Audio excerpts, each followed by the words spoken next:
संगीता दिनेश। हम देख रहे हैं गार्डनिंग एस्थेटिक्स। गार्डनिंग एस्थेटिक्स में आज बात करेंगे स्नेक प्लांट के बारे में। स्नेक प्लांट पे पहले भी मैं एक वीडियो बना चुकी हूँ, उसका लिंक आपको ऊपर आता हुआ दिखेगा, जिसको जाकर के आप देख सकते हैं। मेरे पास स्नेक प्लांट की 20 से भी ज्यादा वेराइटीज हैं। तो चलिए आज की वीडियो में उन तमाम वेराइटीज से मैं आपका तारुफ कराऊंगी, उनकी एक ऐसी कौन सी खासियत है जो उन्हें दूसरे से अलग करती है। साथ ही में मैं आपको कुछ ऐसे टिप्स देते चलूंगी जो कि आपको स्नेक प्लांट की केयर करने में हेल्पफुल होंगे, और आपको अपनी स्नेक प्लांट की वो वैरायटीज दिखाऊंगी जो over the period of time मैंने कलेक्ट की है। तो अंत तक वीडियो के संग बने रहिएगा।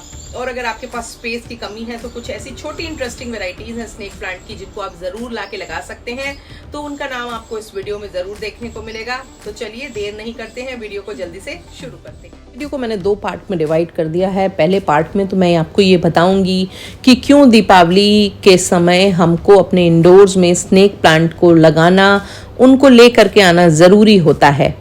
और अगले सेगमेंट पे मैं आपको अपने पास जो मौजूद वैरायटीज़ हैं उनके बारे में बताऊंगी। थंबनेल को आप पढ़ के चौंक जरूर गए होंगे कि ऐसा क्या है स्नेक प्लांट में जिसकी वजह से हमें इसे दीपावली के समय ज़रूर खरीदना चाहिए। स्नेक प्लांट एक ऐसा प्लांट है जो हमारे इंडोर्स में पोल्यूटेंट्स को एब्जॉर्ब करता है, और दीपावली के समय सर्दियों की वजह से, पटाखे चलने की वजह से, तमाम कारणों से हमारे नीचे के वातावरण में पोल्यूशन का लेवल काफ़ी डेंस हो जाता है, घना हो जाता है, और AQI काफ़ी खतरनाक स्तर तक पहुंच जाता है। और ऐसे समय में आपके जब एक बाहर तो पोल्यूशन है ही, और ये पोल्यूशन अंदर भी हमारे आने लगता है, और तब कुछ एक ऐसे मेज़र तो हमें लेने ही पड़ते हैं जो हमारे यहाँ हम लोगों को, खास करके अगर कोई एलर्जिक ब्रोंकाइटिस का शिकार है, अस्थमा का शिकार है, या फिर बुज़ुर्ग लोग हैं, बच्चे हैं, उनको हम अपने इंडोर में मौजूद पोल्यूटेंट से कैसे बचाएं। स्नेक प्लांट उन खास प्लांट्स में से एक है जो आपके इंडोर्स में पोल्यूटेंट्स के स्तर को कम करते हैं, उनको एब्जॉर्ब कर लेते हैं। और रात में ये प्लांट क्योंकि ऑक्सीजन छोड़ता है तो ये आपके लिए एक अच्छी नींद लाने में तो सहायक होता ही है, साथ ही आपके कमरे में, आपके रूम में, आपके क्लोज्ड एनवायरनमेंट में ऑक्सीजन के स्तर को भी बनाए रखता है। और ये सारी बातें मनगढ़ंत नहीं है, नासा की एक साइंटिफिक स्टडी में ये बातें प्रूव हुई। ये CO2, बेंजीन, फॉर्मेल्डिहाइड, ज़ाइलिन और टॉलिन जैसे तमाम खतरनाक पोल्यूटेंट्स को इसकी जो पत्तियां होती हैं वो एब्जॉर्ब कर लेती हैं। और इस वजह से बहुत सारे लोग जो एयरबोर्न एलर्जीज़ का शिकार हैं उनको अपने इंडोर्स में, खासकर बेडरूम्स में स्नेक प्लांट ज़रूर लगाने चाहिए। आपके रूम बड़ा है, आप बड़ी वैरायटीज़ लगा सकते हैं। आपका कमरा छोटा है, आपके पास छोटा स्पेस है, तो आप छोटी प्लांट वैरायटीज़ को अपने बुक शेल्फ्स पे, अपने शो केसेस में, अपने टेबल टॉप पे, अपने बेड साइड टेबल्स पे, अपने रूम के कॉर्नर में, कहीं पर भी जगह के स्पेस के मुताबिक आप सजा सकते हैं। और इसके साथ ही साथ ये जो प्लांट होता है ये आपके इंडोर की एयर को फिल्टर करता है, और ये काम ये दिन में ही नहीं करता है, रात में भी ये काम ये करता है। और इसलिए ये प्लांट हमारे बेडरूम के लिए इसलिए भी ये एक आइडियल प्लांट है।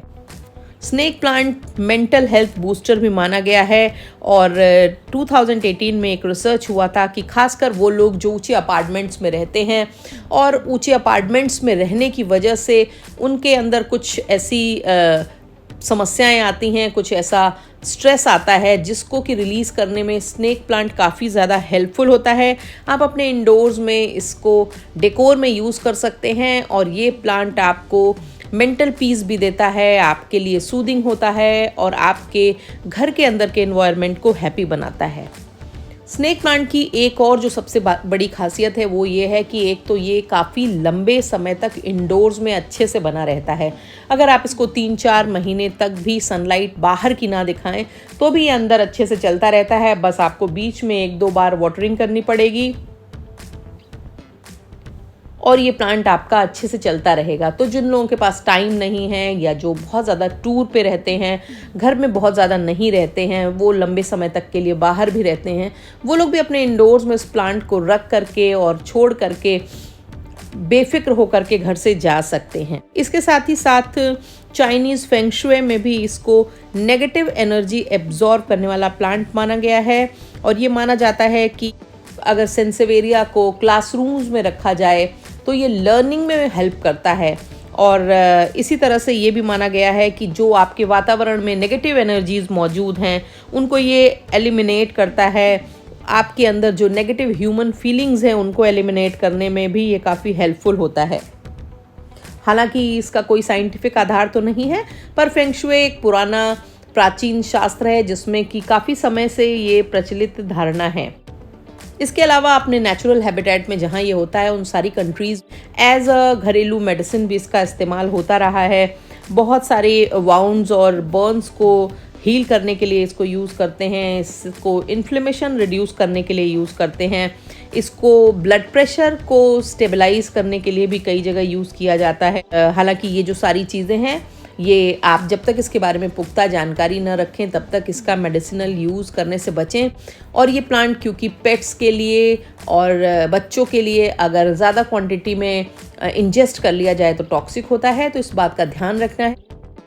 मेरे पास स्नेक प्लांट की बहुत सारी वैरायटीज़ हैं और अब आगे वीडियो में मैं इन तमाम वैरायटीज़ को आपसे इंट्रोड्यूस कराऊंगी और साथ ही साथ उनमें कैसे डिफ्रेंशिएट करें या कैसे इस्टेब्लिश करें कि ये कौन सी वैरायटी है, उसके लिए जो सबसे इम्पॉर्टेंट पहचान है वो मैं आपको बताऊंगी। पहली वैरायटी जो मैं आपको दिखाना चाहूँगी वो है सेंसेवेरिया एरनबर्जियाई बनाना, और इसका बोट शेप का बनाना शेप की जो लीव्स होती हैं इसकी वजह से इसको ये नाम दिया गया है। और ये थोड़ा नॉर्मल सेंसेवेरिया वैरायटी से डिफरेंट होता है क्योंकि इसकी जो लीव्स होती हैं वो थोड़ी थिक होती हैं और अंदर से फील होता है कि इनमें कोई जेल लाइक सब्सटेंस है।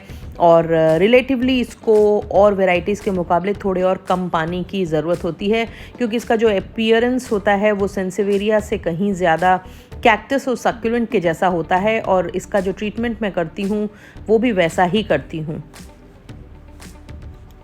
दूसरी वैरायटी को सेंसेवेरिया परवा केन्या हाइसिंथ कहते हैं। ये एक छोटी वैरायटी होती है जिसमें 6 से 8 रोजेट्स जैसे फॉर्म होते हैं और बहुत ज़्यादा लंबी नहीं होती है, इसलिए अगर आपके पास छोटा स्पेस है तो उसमें रखने के लिए ये एक अच्छी और अट्रैक्टिव वैरायटी होती है। और इसमें जो फ्लावर्स होते हैं उनमें हाइसिंथ के फ्लावर्स के जैसी स्मेल होती है, इसलिए इसको केन्या हाइसिंथ का नाम दिया गया है।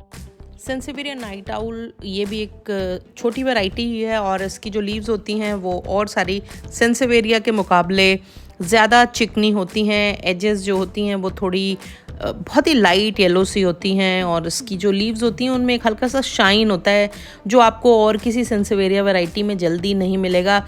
इनका जो फील होता है वो भी थोड़ा सॉफ्ट होता है। तो बहुत ही डल और बहुत ही लाइट से पैटर्न्स बने होते हैं जो किसी लीव में आपको थोड़े से दिखाई देंगे, किसी लीव में नहीं दिखाई देंगे, पर ऑन द होल इनका जो कलर होता है ग्रीन वो भी थोड़ा लाइटर साइड में होता है। कि सेंसेवेरिया विटनी जो है वो सबसे खूबसूरत सेंसेवेरिया वैरायटी है। बीच में आप देखो ये एकदम डार्क ग्रीन कलर की होती है, साइड में वाइट लाइनिंग्स बनी होती हैं, कॉर्नर में इतना पतला सा पैटर्न होता है जैसे हम कपड़ों में किनारे पाइपिंग्स लगा देते हैं वैसा सा दिखाई देती है और बहुत ही क्यूट और बहुत ही खूबसूरत होती है ये वैरायटी। अगली जो वैरायटी है मेरे पास उसको बोलते हैं सेंसेवेरिया सिलिंड्रिका, क्योंकि जो इसकी सिलेंडर शेप की लीव्स होती हैं, स्पीयर शेप की लीव्स होने के कारण इसको अफ्रीकन स्पीयर प्लांट भी कहा जाता है। इसकी भी मेरे पास 3 वैरायटीज़ हैं। पहली तो ये आप जो थिन लीव्स वाली देख रहे हैं, इसकी जो लीव्स होती हैं ना एकदम पतली पतली, देखिए आप स्पेगेटी की शेप की होती हैं, इसलिए इसको सिलिंड्रिका स्पेगेटी कहा जाता है। और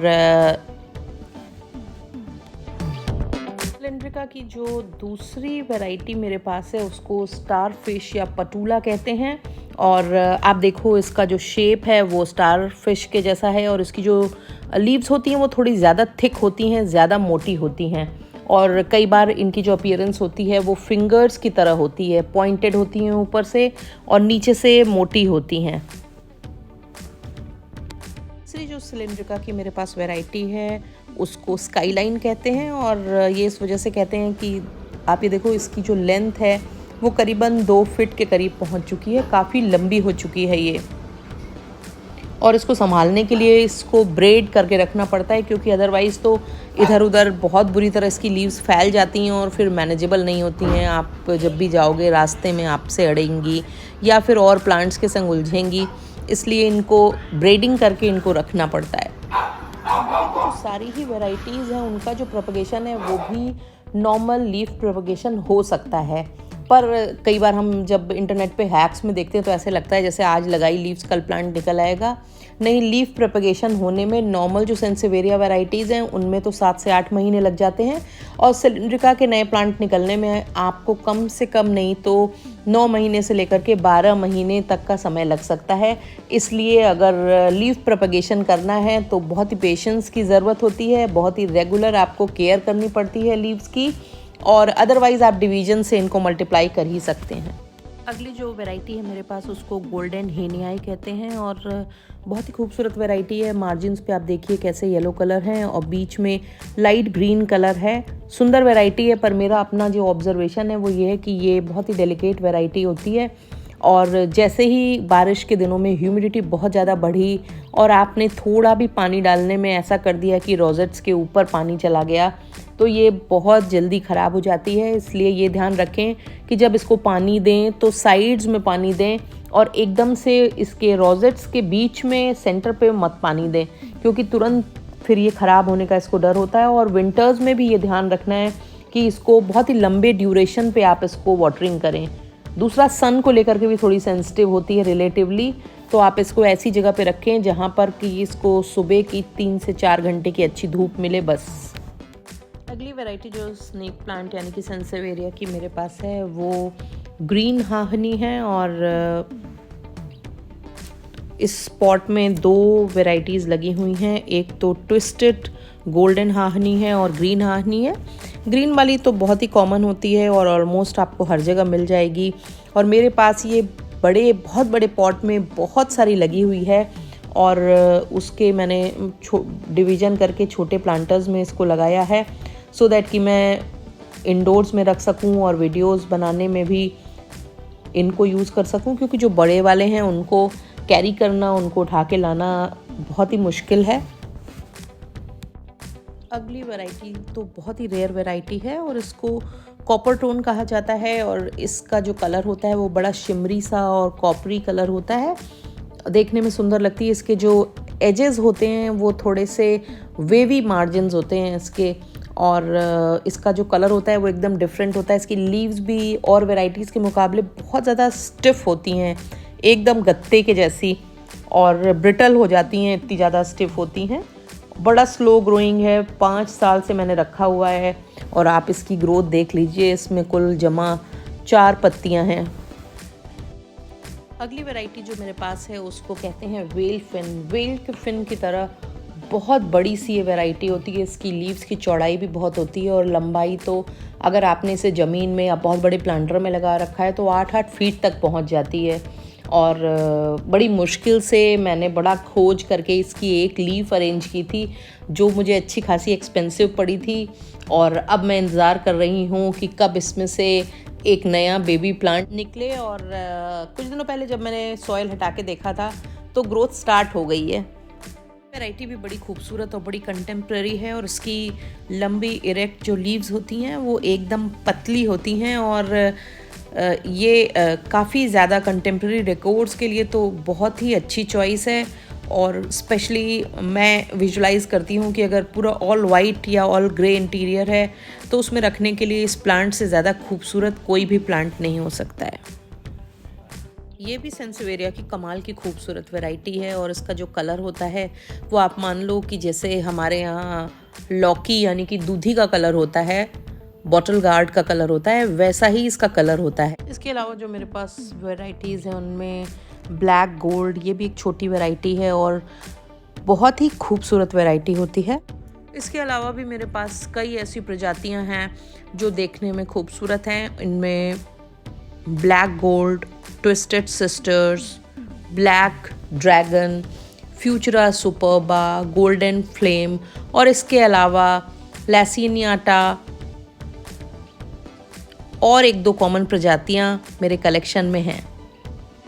अगर आपने अभी तक मेरे चैनल को सब्सक्राइब नहीं किया है तो मेरी गुजारिश है कि मेरे चैनल को सब्सक्राइब करें, बेल आइकन जरूर दबा दीजिए ताकि गार्डनिंग से जुड़े हुए मैं जो भी अपडेट करूं वो झटपट आप तक पहुंचे। अगर आपको वीडियो पसंद आता है तो लाइक का बटन दबाना बिल्कुल भी मत भूलिएगा। Thank you very much.